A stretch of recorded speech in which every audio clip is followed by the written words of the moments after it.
Many die and still die today from a certain species of the box jellyfish. Swam into a storm. I'm screaming, Bonnie, Luke, I can't breathe.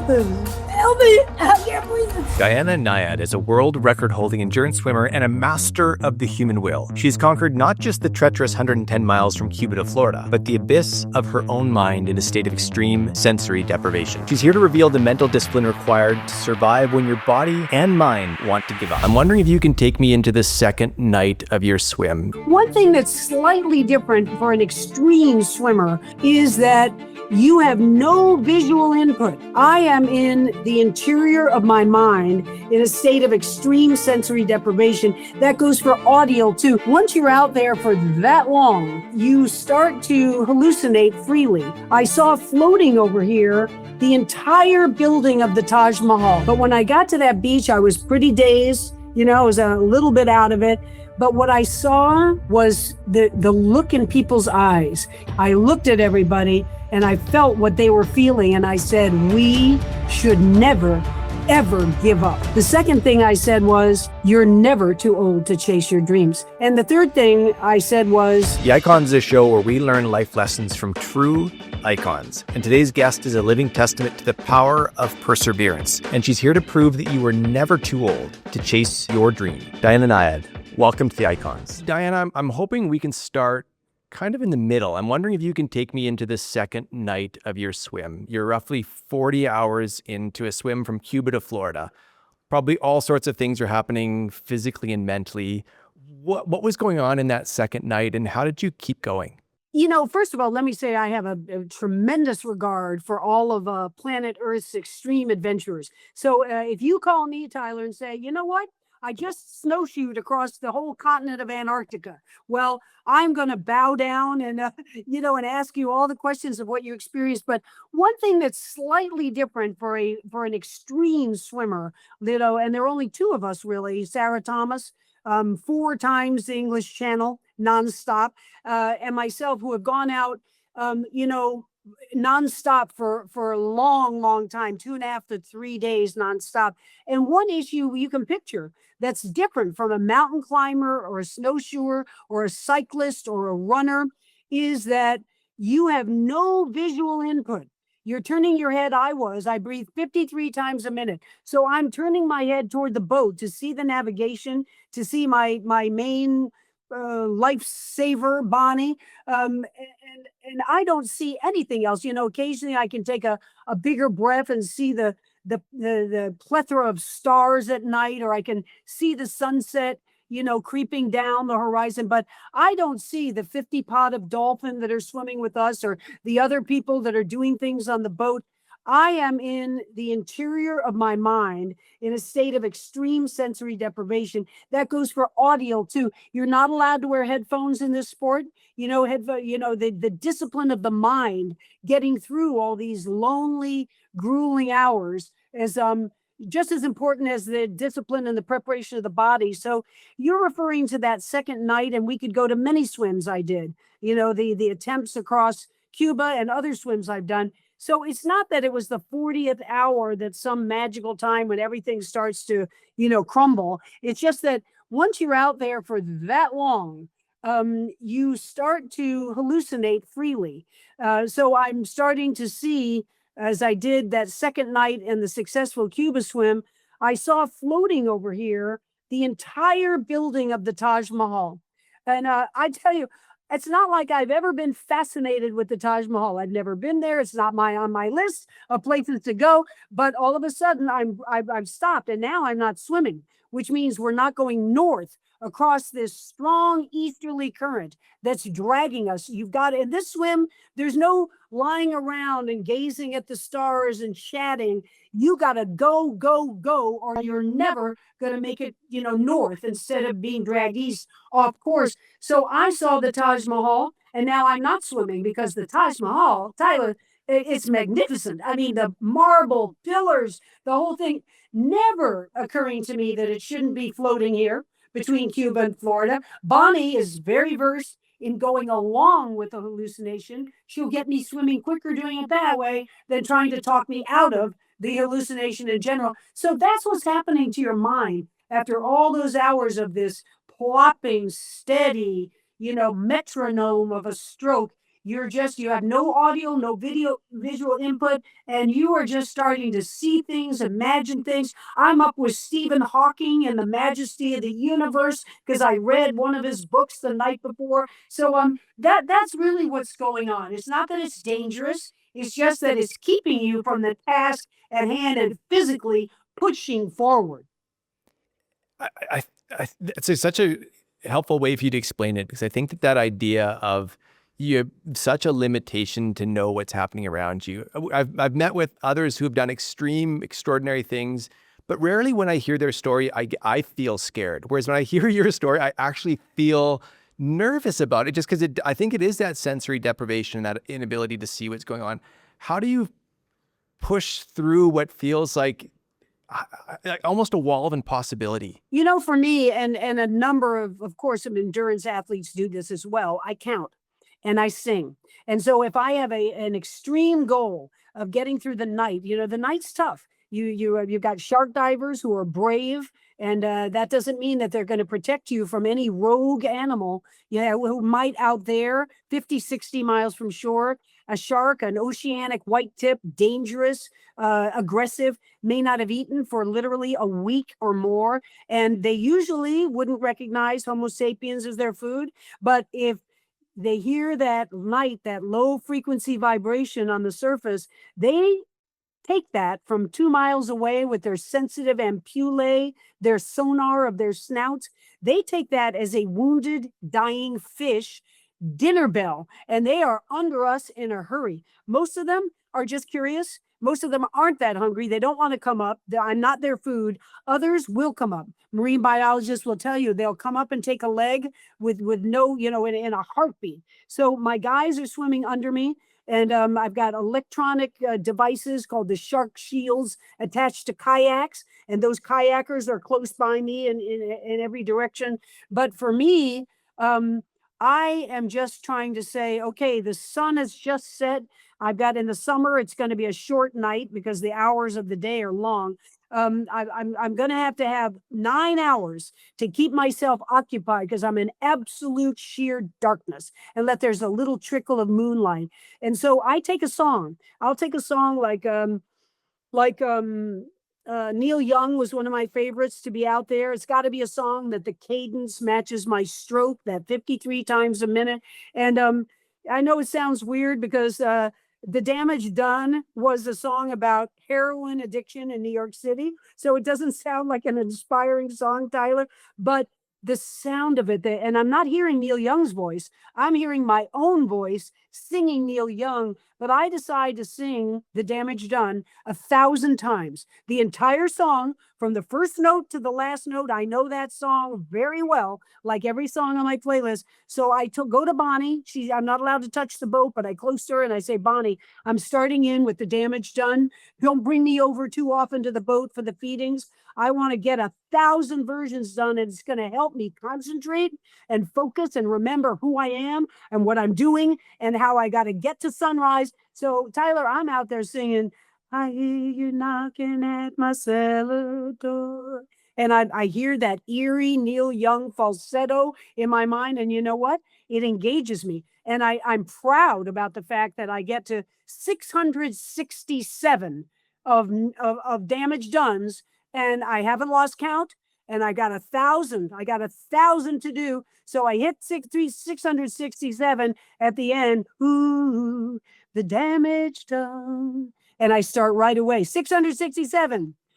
I hear you knocking at my cellar door. And I get to 1,000. And it takes me, that particular song takes me more than 7.5 hours to do all 1,000 of them. So it's extreme, but that's what I use. And I think climbers and runners and cyclists, a lot of them use those sort of pass the time and count the time accurately with singing and with counting. Whoa. I mean, 1,000 times to give a sense of how long we're talking about being in the water. And that's just a portion of the trip. I mean, we've jumped into the middle of this extraordinary feat that you did, and it's one of many. The world, most of the world knows your name for swimming from Cuba to Florida. But for those who don't know what you've done or who you are, Diana, how do you explain your world and what you've accomplished in your life? Well, you're right about, let's just stay with the swimming for a second. I am, like a lot of athletes are insulted to say, well, you're a football player. So, somebody will say, well, I'm more than a football player. That's how you know me. But trust me, in my life, I'm a writer, I'm a father, I'm a, whatever. So for me, I am more than a swimmer. But clearly, that's the thing I've been world class at, and it's the thing most people know me for. Although I've done now an off-Broadway show, and I've written several books, and and an accomplished speaker all over the world, etc. But everybody thinks of Cuba, rightly so. That was a big chunk of my life. It was 35 years chasing that dream. And Tyler, if you really want to get accurate about it, I did try it first at age 28, didn't finish it till I was 64. And you can figure out how old I am now. Holy shit, because that was 12 years ago. But I was standing on a beach when I was 9 years old in my hometown, Fort Lauderdale, Florida. The Cuban Revolution happened. And literally in one night, in one 24-hour period, thousands of Cubans flooded into Miami, Fort Lauderdale. They got out with all the cash they had from Havana, and they started living their lives with us in South Florida. And I became, like everybody else, I became fixated on Cuba, the magic of Cuba, that forbidden island that was right off our shores. And I was 9 years old, a little speed swimmer. And I said to my mom, Mom, where's Cuba? They say it's so close. It's right off the shore, but I can't see it. Where is it? And she pointed right across the horizon like this. And she said, it's so close. It's right there, right over the horizon line. As a matter of fact, it's so close that you little champion swimmer, you could actually swim there. And I'm telling you, that day, age 9, that phrase went locked into the back of my imagination. So yes, that's the big one, and nobody else has done it. So it is history and it is big. But truth is, it's right now. October 1975 is the 50-year anniversary of my swim around Manhattan Island. And that really, in my heart, is just as big as Cuba. I was born in New York City, spent another 25 years there for graduate school, et cetera. And like many people, had a love affair with New York City. And swimming around that island, nobody had done it in decades. And I broke both the men and the women's speed record that day. And it was a big deal. People took off work. They came down to the edge of the Hudson River and screamed for me. When I went by, tugboats were honking their horns. I was watching the Statue of Liberty the whole length of the Hudson. It was a gorgeous fall day, and it wound up, putting me on Johnny Carson. I didn't do it for that reason. I didn't do Cuba to get famous either. I did it because it was in my soul. I wanted to do it. But Manhattan was a lot of fun, and it was history. And frankly, it's not just me who catapulted open water swimming, into the popularity it is today. But a lot of people, if you interviewed other marathon swimmers, they would tell you that swim of mine of Manhattan Island, as kind of famous as it was, and whoever I was to express myself at the time, it did launch a bit of what is now a hugely popular sport. Every day of the year, 365 days a year, we can find someone who's swimming a lake, a river, or an ocean. And they're tough people. And the sport is tough in general. And I feel proud to be one of the pioneers. And Manhattan Island was one of that pioneering steps, Wow. Wow. I appreciate you starting by saying, your life is much bigger than swimming, and swimming is something that you've been world class at. What's been fun for me is I get the opportunity to do research for these interviews, and I've had a chance for the last week to really dive into what I could find about your history and your world, and things like, you singing on Instagram, or just really showing I have no shame. I'll sing anything. But it feels like, I think what I'm trying to get at is that it feels like by watching your story, I'm not a swimmer. I don't think I'll ever try to swim a long distance, but there's a human spirit that comes out of as I watch what you do and how you've done it. And I think that's such it's the world's seen that, and it's amazing. And you've done it for decades. I mean, you talk about, your swim around Manhattan. You talk about this first attempt from Cuba at 28. This was decades of work. What was your motto at the end to allow you to get it done at 64? I think the motto for me was the same as the motto, the mantra that people who hear this story take for themselves. They're mostly just like you. I mean, you're accomplished in so many ways. I hear from people who are what we would say aren't that accomplished, just in a public way. But people, they're still, doesn't matter, does it? You're trying to live your best life. As Mary Oliver says, we have one life. We have one wild and precious life, each one of us, and none of us wants to get to the end saying, "Why did I just sit around? Why wasn't I more? Why didn't I give more of myself?"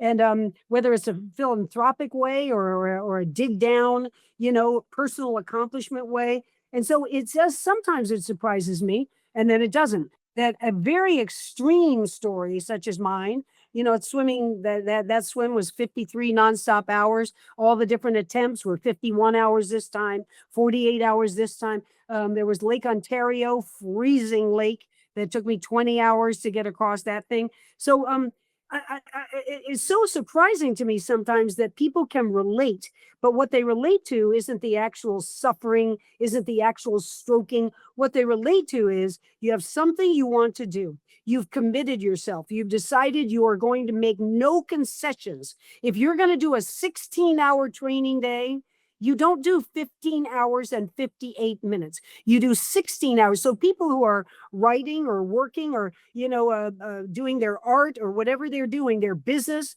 if they take those precepts that I represent, you don't give up, you're going to fail. All of us suffer heartache. All of us suffer failure. Sometimes we suffer tragedy. And the human nature is to get back up and try again, not lay on the canvas and weep and never try again. That's part of that. I see it all over the world. I see people who just refuse to give up on their cancer fight, on raising a disabled child, on that novel that they always said they were going to write, but then they had to take care of their kids. Then they had to take care of their parents. They never got around to it. Well, whatever. They're 72 now. Now is the time. It's not too late for them to go chase that goal. So I don't think you have to be world class. I talk to people all over the world, big groups, small groups, and most of them come up to me afterwards and tell me what you would think is a small little goal of just what they want to do, what they've always wanted to do, or what they think is important to do. And my message is don't give up. Don't give in. Refuse to quit. Just keep chasing that goal and don't make any concessions on your way. You make out your plan of what it's going to take to write that novel. And let's not get to 2 years from now and see that you didn't follow the plan at all. You knew what it was going to take. You didn't do it. So, I think those are the, as I say, precepts of my story that are very relatable to a lot of people who aren't going to do anything quite that extreme, Yeah, I think I hear you, and I wonder about that conviction. Like, was that something that you've always had in you, or did you learn it? Like, you talk about being a 9-year-old speed swimmer and hearing about this story. Have you always had this ability to just lock in, or have you built it layer after layer?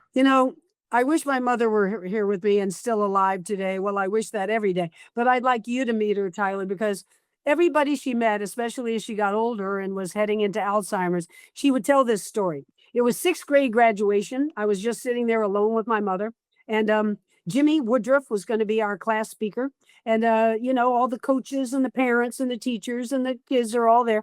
And the principal comes and he kneels down next to me and he says, "Diana, Jimmy is vomiting in the bathroom. He's so scared he can't get up. He's on his knees over the toilet. We don't have a class speaker." And my mom pulled me to the side and said, "Wait a second.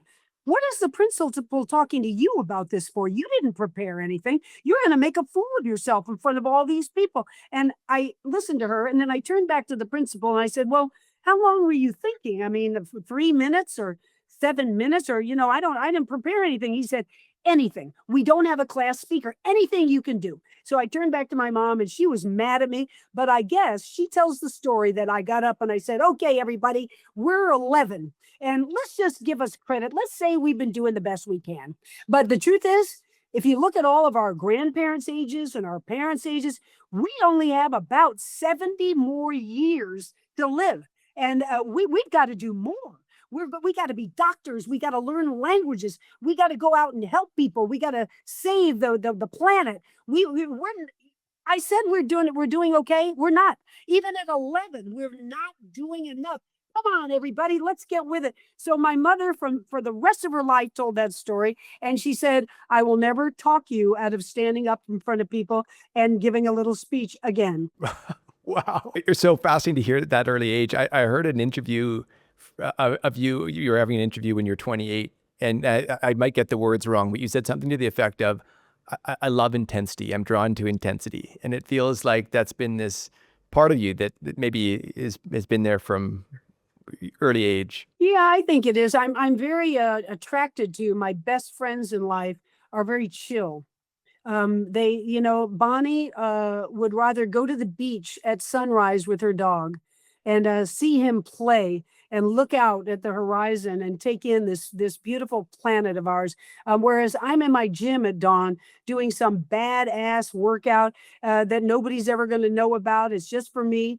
So I guess I am drawn to intensity, but I also am very attracted by people who can appreciate the beauty and have gratitude, for the breath that we take every day and the eyes that we look into every day. So I'm trying to learn that as I get older. I'm 76 now, so I better get that lesson down. And I'm better at it now than I was in my 20s. Candace, my other best friend besides Bonnie, says when she first met me, we were both young in our 20s in New York. She came in and she saw in my bathroom in New York City these vocabulary words in Spanish and French and German all across a clothesline in front of the sink. And she said, why do you have those in there? I said, Candace, am I going to just stand there and brush my teeth for 90 seconds and do nothing?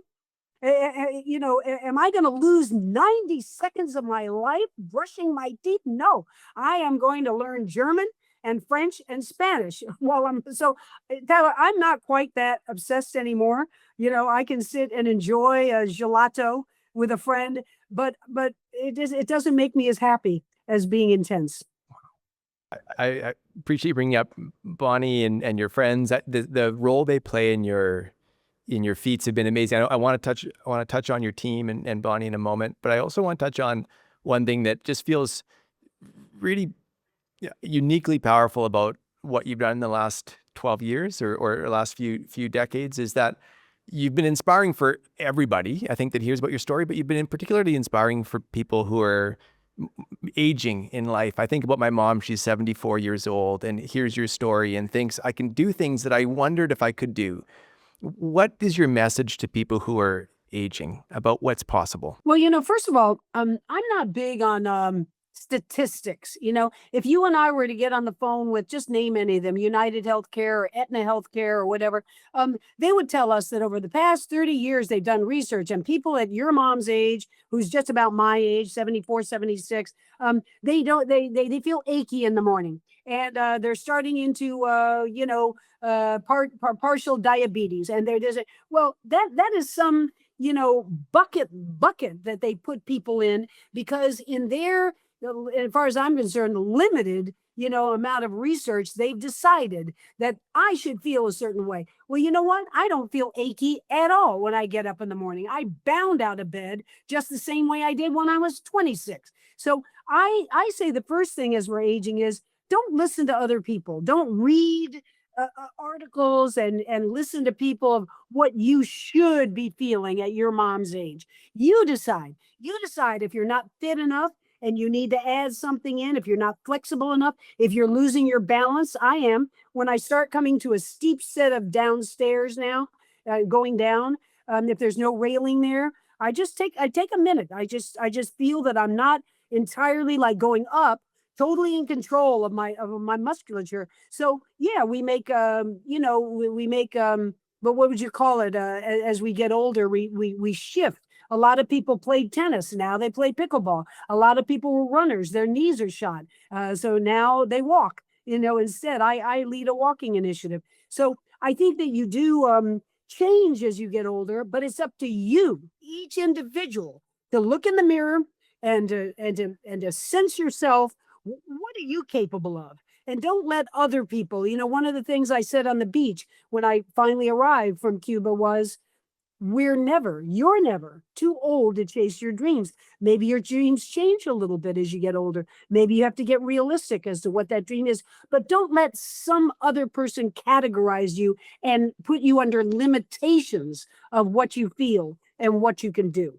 That's my biggest advice. You look to yourself as to what you can do and what you want to do. Wow. Diana, that moment of you coming out of the water, you swum 110 miles. I wonder if you can walk me through it. You're getting up out of the water, you pause for a minute, you stand up, and you start to walk in and then have this message. What was happening for you in that moment, and what did you say when you landed on the beach? I was dazed. I was dazed physically, and I was dazed emotionally. I think that, and Bonnie could tell you, she's my head handler and she was the head of the expedition. She can tell you that I might have had the will and the body strength continue on. Let's say I didn't make it then, and it took another overnight. Let's say it took 70 hours instead of 53 as it did. What was happening though was the duress was so extreme on the body that I couldn't take down any more food. I was just barely getting down any liquid. So now I'm starting to have at the weekend, at the point of losing a lot of weight going across and a lot of strength. Now I'm not able to take any nutrition down. Anything I took down came right back up. Bonnie would beg me during those past 5, 6 hours to take 1 ounce of Coca-Cola. I'm not a huge proponent of Coca-Cola in my life, but out there, and Tour de France cyclists will say this as well, the sugar, the caffeine, and the syrup of Coke that helps settle the stomach was about the only thing I could take down. So if I had had to do another 10, 12 hours, who knows what would have happened. But when I got to that beach, I was pretty dazed. I was a little bit out of it. But what I saw was the look in people's eyes. Yes, you could say that they were admiring of me and our team. They knew the story, how many times we had tried. It was Key West, so they knew the story very well. We trained right in Key West for a lot of the months of the year. But what I saw in their eyes is what we've been talking about here, is I saw them saying to themselves, I have dreams too. I might not do this, but I have my own dreams. And look at her. She's saying, I got out of the water, and I will joke with you, Tyler, to say that I'm something of an orator. So all the time in these long training swims, I would practice the speech I was going to make when I got to the shore. But that all went away. I didn't think of that for a second. And spontaneously, I looked at everybody and I felt what they were feeling. And I said, we should never, ever give up. And they felt it. They felt it for themselves because I just proved it. 35 years later, I finally came out on that shore and I didn't give up. The second thing I said was, you're never too old to chase your dreams. And there were a lot of young people on that beach. There were kids, there were teenagers, but they got that message that it doesn't matter what age you are, you have dreams, go chase them. And the third thing I said was, look around me. It takes a team. And if I were going to tell you, if there was one reason I made it, besides having some good luck, finally, anybody who tries something 5 times deserves a little good luck in the end. But when I was in my 20s, I was more egocentric. I mean, I had a team and a good researched, qualified team, but I didn't give them enough credit. I thought it was all about me because I'm the only one swimming, and that changed.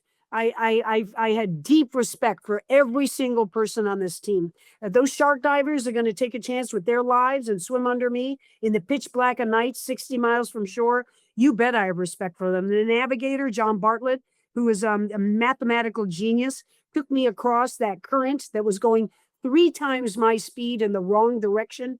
I have respect for him. There, all of them, the University of Miami ER doctors, Dr. Angel Yanagihara, the top box jellyfish expert in the world. All of my team, no matter what part they played, 40 of them, we will be friends forever. We made history together. And I came to that in my older years much better and much more deeply than I did when I was in my 20s. And I do believe it was the reason we made it across. I think that teamwork lesson, that progression of you learning about what it meant to be on a team in this what feels like a solo sport is extraordinary. And I think about maybe what it would have taken to keep a team together when you're trying over a couple of years and you haven't made it yet. Obviously, it's one of the hardest things to do in the world, and this team needs to keep rallying, needs to keep coming together. How did you do that? What did you learn about keeping a team together through the highs and lows? And I tell you, it was easy. I think the main the main quality of a leader, I think, is to show respect for your troops, so to speak. So instead of me just being the boss, hey, I know everything and I'm going to tell you exactly what to do, and all I want is for you to go out and execute it. No, when we had our team meetings, everybody had a part. There were young people still in their teens. There were people versed in this particular section of ocean who knew it very well. There's a woman who lived in Cuba most of her life, so she had a lot of input in terms of the Cuban people, et cetera. So everybody was respected, and I held everybody, at my same level. And so, yes, I was the leader, and what I said, and when I was in the water, what then Bonnie said would be what would go. You'd have to follow those, sort of orders. But the truth is, there was a tremendous level of mutual respect among all of us. Do you know, Tyler, not one person on my team, that's 40 people, ever got paid a cent. We took care, we raised enough money to take care of their expenses, the fuel for the boat of training every day, the food, the team dinners we'd have every night over at our house in Key West. But nobody ever got paid a cent. They took time from their families, from their jobs. And this was 4 years, 2010 through 2013, of the modern era of this Cuba swim effort. And I just didn't have trouble begging them to do it again. They all found it, one of the grandest adventures that they would probably have in their lives, and they weren't going to miss it. No matter how many times I didn't make it, they all wanted to come back the next time. It's clarifying, isn't it? This idea that, there wasn't compensation. We may not make it. We haven't made it in the past, and people are still willing to come back because the adventure, the opportunity, the idea was so powerful. The idea was so powerful. Yeah, I think that's it. That's the bottom line of it. And, it'd be better talking about yourself. So, I wish that Bonnie or any of them were here with me for you to enter them today. But they will tell you that there are a lot of people doing impressive things every day, and some of the teams don't stick with those people. So there's something about not just the idea of it; it was my vision of the idea of it, and why it was so exciting, and why it would be such history. Not to mention, let's not even forget that going back to age 9 is to connect two countries. Often you swim from A to B, but that doesn't mean you're swimming from a communist country that has been verboten, all the way back to 1959 over to the United States of America, where we'll never know how many Cubans have died trying to make that crossing on inflatable, half inflatable rafts in the middle of the night. So there's a tremendous story between Cuba and Florida that I felt, having grown up there and having known Cubans all my life. So that was a big part of the draw of the story as well. Your respect for your team shows up so clearly. When you describe what you've done, your feats, you're always bringing them in. They're a real part of this. As for somebody who's observing it and watching it, and it's extraordinary to kind of hear this respect that carries on. And then there's also the part, Diana, that's just one person doing something extraordinary, which you did. And I'm curious if you can describe the mindset as clear as you can, the best way you understand your mindset that's allowed you to do it. Like, what is that? I think you make a contract with yourself. Boxers will talk about this, and I've heard Tour de France cyclists talk about this, is that if you don't have it in your mind that nothing save, an extreme accident or an extreme incident like a shark bite, nothing will keep you from getting across to your goal. And if you don't go in with that, let's picture that I'm going to put on a titanium helmet That's my will. And if I am absolutely committed to the concept that nothing, no painful, almost death, no exaggeration, set of box jellyfish stings are going to keep me from going across. I'm going to bring up the next arm and the next arm. It doesn't matter what the pain is, what the danger is, what the unlikelihood.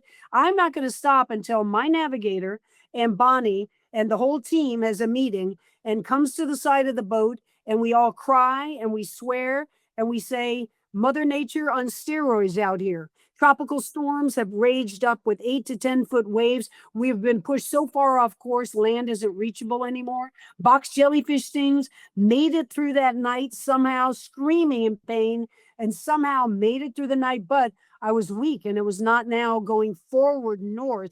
I was swimming in this direction, but being dragged with the Gulf Stream in the wrong direction. So Mother Nature on steroids whipped us 4 times, but it was never me, Tyler. And I don't say this as an ego thing. It's just true. And you can hear it when you hear George Foreman. You used to speak about, I won't be the one who hits the canvas and says, I'm staying down. I'm not going through that punch again. I never put my hand up and said, I've bitten off more than I can chew. This is too big for me. I didn't train enough. I didn't train the right way. No, I was ready. That titanium will helmet was locked in. And the mindset was, it doesn't matter what bad news I get, how far we are off course, what shark's been sighted right below me. I let everybody else take care of all that. My job is to not give in, is to take another stroke and another stroke. So I think that's the mindset. And when you do something difficult like that, that's got to be the mindset. Did you never stop yourself? I never stopped myself. No. There's only one swim in my whole career, going back to my early 20s, that I stopped. I was cold. I was in a swim in Canada. It wasn't Lake Ontario. It was another swim in a river. And I was shivering like this. I just couldn't take a stroke. And I thought, F it. I just, I hate this feeling. I'm not respecting this swim, because all you need to do is resist the cold. You can't even swim. So I quit that swim. I quit. And I've always regretted it. I thought, if you're going to enter something, you know how cold it's going to be. You just stick with it, stick through the discomfort and the pain of it, because you said you were going to, and you started it. But I quit that one. And I've never quit another one. Never said I'm the one who wants to get out, Wow. And of all those swims, Dana, what's been the darkest moment, and what's been the most extraordinary moment? Well, the dark has to be those jellyfish. I mean, I swam into a swarm of box jellyfish. There are thousands of species of jellyfish. As a matter of fact, there are a couple thousand species of the box jellyfish. And some of them, like the Portuguese man of war. Have you ever been stung by a man of war? No, I've heard, but never been stung. Yeah. So, we're never going to call that pleasant. You can, not only is the sting a rip, but you are going to feel nausea. You could feel even a little bit of, headiness, as if you're going to faint. But no one in history has ever died from a Portuguese man of war sting. Many die, and still die today, from a certain species of the box jellyfish. And in the Philippines, for instance, in the poorer southern islands, people go out, they don't even have showers or baths. They go out into the ocean to wash themselves. And when they're stung by the box, some of them die within 2 minutes. We saw a film as we were getting ready, and once we knew about the box jellyfish in there, Angel Yanagihara, I mentioned, University of Hawaii, she sent us this film. It's a young television reporter. She's in Cairns, which is near the Great Barrier Reef in Australia, and she's standing in like knee-deep water. She's got her camera. She's good looking, and she's about to give her report. And in her Australian accent, she says, "Well, there's been a lot of box jellyfish activity around here lately." And she goes on, and very quickly she's stung. And we can all know that's what happened. She screams, she goes down. So she's below the camera lens level. We don't see her anymore, but she's screaming. Her cameraman leaves the camera, and we see him tending to her, and he's getting on the phone to do whatever their 911 number is, and he's trying to call somebody right there on camera. Within 2 minutes of her being stung, she died. So that is a very dangerous animal. I swam into a swarm, tentacles around the neck, around the biceps, across the back. I'm screaming. They take down your central nervous system. They paralyze you with the venom that is on these hundreds of thousands of harpoons on the inside of their tentacles. And when that tentacle sweeps across your mouth, you go into anaphylactic shock.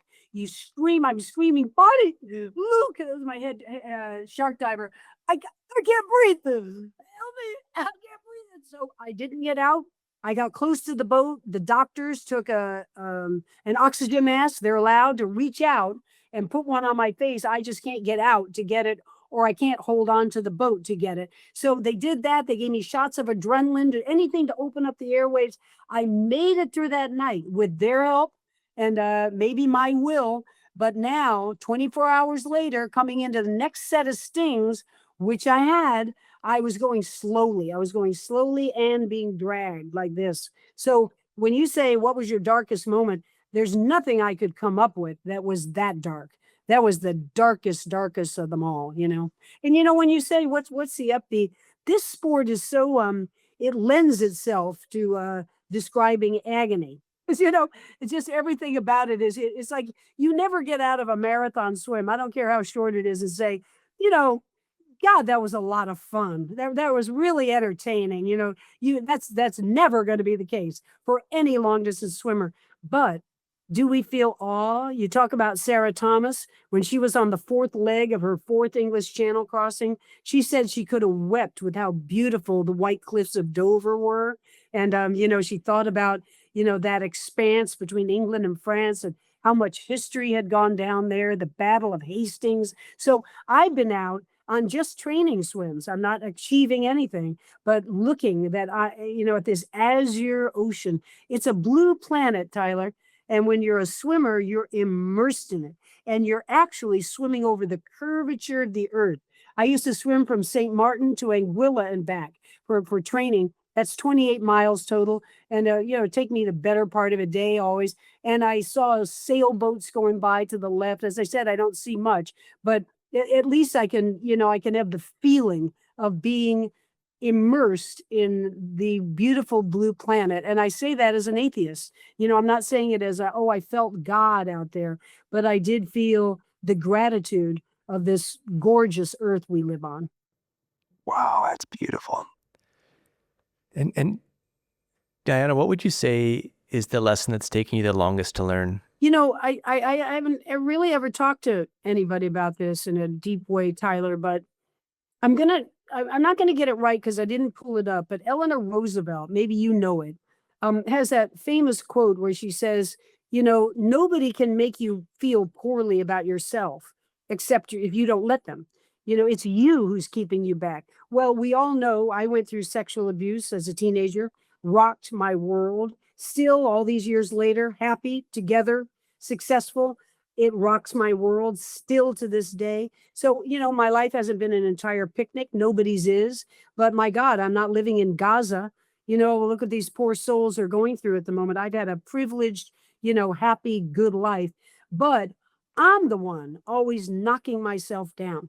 I haven't still learned that lesson that no, it's not that those people don't want to play tennis with me. You know, at the tennis tournament, they didn't ask me to be on their team. It's not their fault.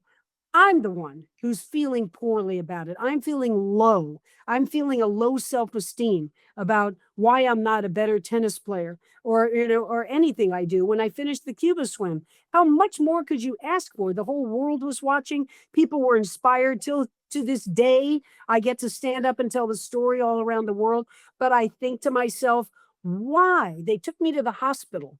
Why didn't I say to the doctors, no, I'm still standing. I want to be with my team.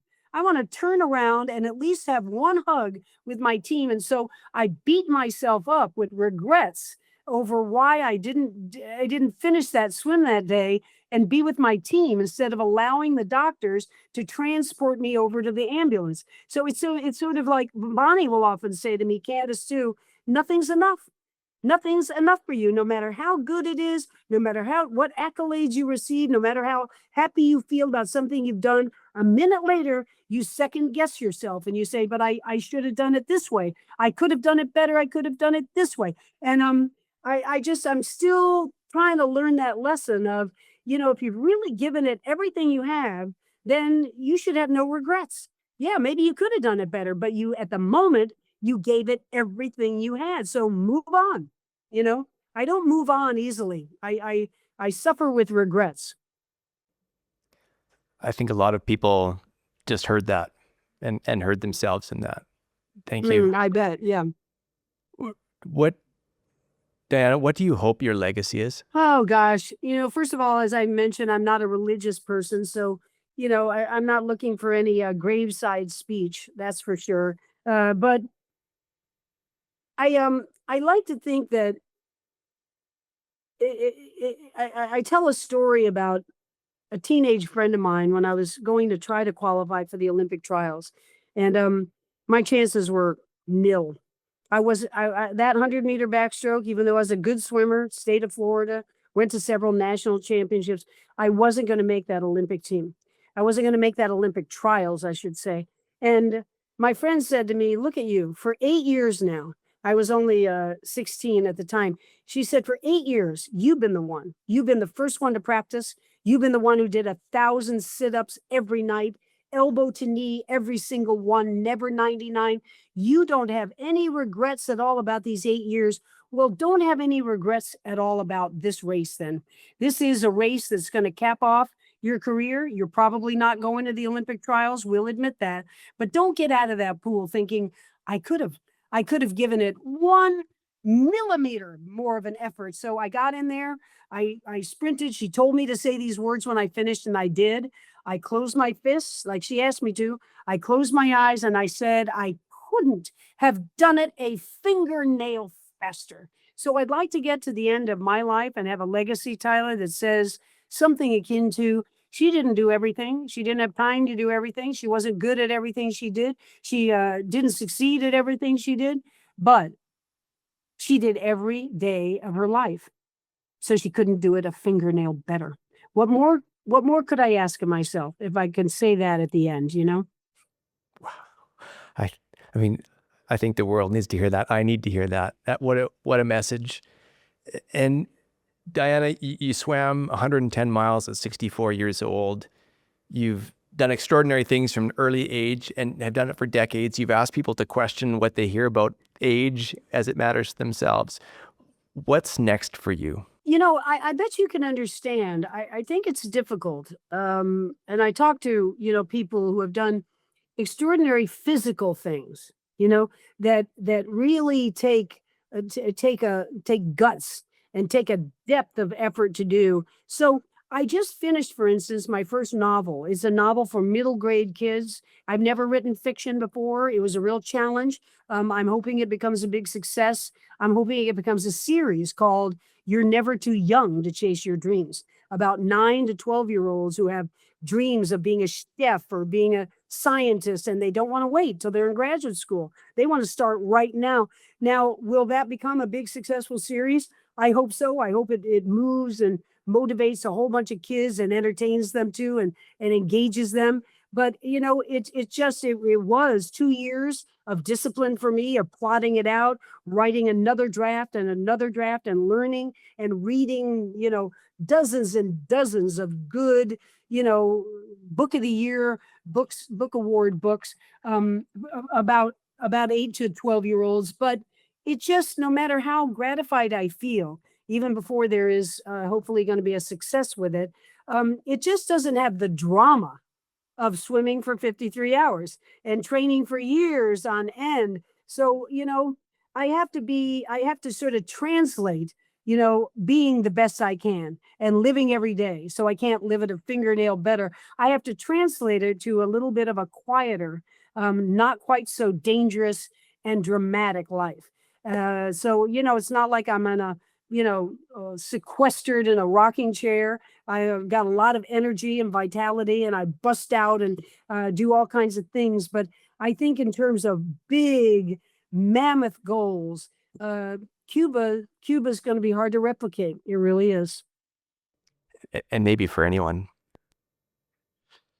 We'll Diana, see. We'll see about that. yeah, Diana, of course, we'll do all our small part to help that book reach as many people as possible and have your message reach hopefully millions of people. I just want to say, personally, researching for this interview has been electrifying. Having this conversation with you has been an absolute honor. Thank you very much for joining us. Thank you, Tyler. It's been my pleasure. Thanks for allowing me to, as I do, go on and on with just about every question you ask. I could listen forever. Thanks, Diana. Thanks for watching this interview on the icons. One of the things that caught my attention is that 97% of people who are watching our videos aren't subscribed. So if that's you, I'd encourage you to just click that button. When I actually found that out and said that in the office today, someone in our office gasped, like a real gasp. And so if you're interested in learning from the true icons, people who've had success over time, and trying to figure out how to apply that to your own life and doing it in a way that's a little bit motivational, that's why you'd want to keep watching this show. Again, thanks for watching.